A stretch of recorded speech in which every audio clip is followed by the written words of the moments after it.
ዶንኪቲዩብ አሁን በትክክል አደጋ ውስጥ ነው ያለው።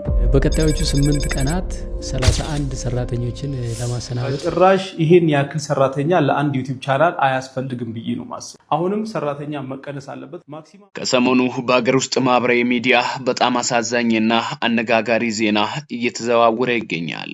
ሁላችንም በሳቅና በደስታው የምናውቀው እንዲሁም በብዙ በበጎ ስራዎች ላይ ሲሳተፍ የምናውቀው ዶንኪቲዩብ አሁን ላይ እጅግ ከባድ ፈተና ውስጥ መውደቁ ተሰምቷል።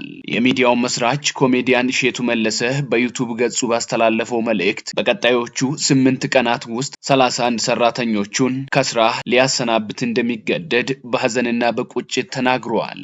ጉዳዩን ስንመረምረው እውነታው በጣም ይከብዳል። ዶንኪቲዩብ ከጎዳና ተነስተው ህይወታቸው እንዲለወጥ ከሚያደርገው በጎ አድራጎቶች ባሻገር ስራውን ለማስቀጠል የሚረዳው ገቢ ከጊዜ ወደ ጊዜ እያነሰ መጥቷል። ከዚህም በላይ ሰራተኞቹ ለቀናት ደክመው የሚሰሯቸው ረጃጅም ቪዲዮዎች ወዲያውኑ በቲክቶክ ላይ ያለ ፈቃድ እየተወሰዱ በሚሊዮኖች ታይተዋል። ቲክቶክ ግን ምንም ክፍያ ስለማይከፍል እውነተኛው ገቢ የሚገኝበት ዩቲዩብ ላይ ያለው ገቢ እጅግ እያሽቆለቆለ ነው።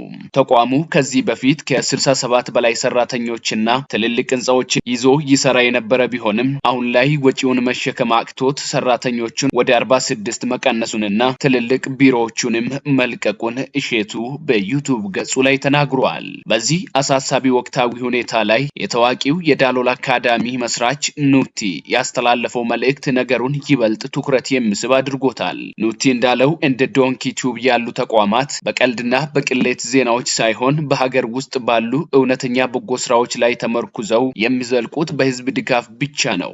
ዶንኪቲዩብ ሲፈርስ ማለት የአንድ ግለሰብ ቻናል መዘጋት ብቻ ሳይሆን ከጀርባው ህይወታቸው የተመሰረተባቸው ቤተሰቦችና ድጋፍ የሚጠብቁ በርካታ ችግረኞች ህይወት አደጋ ውስጥ መውደቁንም አስገንዝበዋል። እሸቱ በበኩሉ ተቋሙን ከዚህ አዝቅ ለማውጣት ብቸኛው መፍትሄ ተመልካቾች በዩቲዩብ ሜምበርሺፕ አማካኝነት በወር አነስተኛ ድጋፍ በማድረግ ከጎኑ መቆም እንደሆነ በግልጽ ተናግሯል። የዳሎል አካዳሚ ኑቲም ሆነ ሌሎች አጋር አካላት እንደሚያሳስቡት ዛሬ ዝም ብሎ ማየት ማለት ነገ ብዙ በጎ ስራዎች የሚሰሩባቸውን በሮች እንዲዘጉ መፍቀድ ማለት ነው።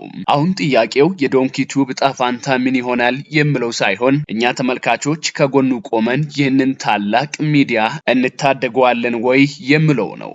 እናንተ ስለዚህ ጉዳይ ምን ትላላችሁ? ሐሳባችሁን በኮሜንት አጋሩኝ።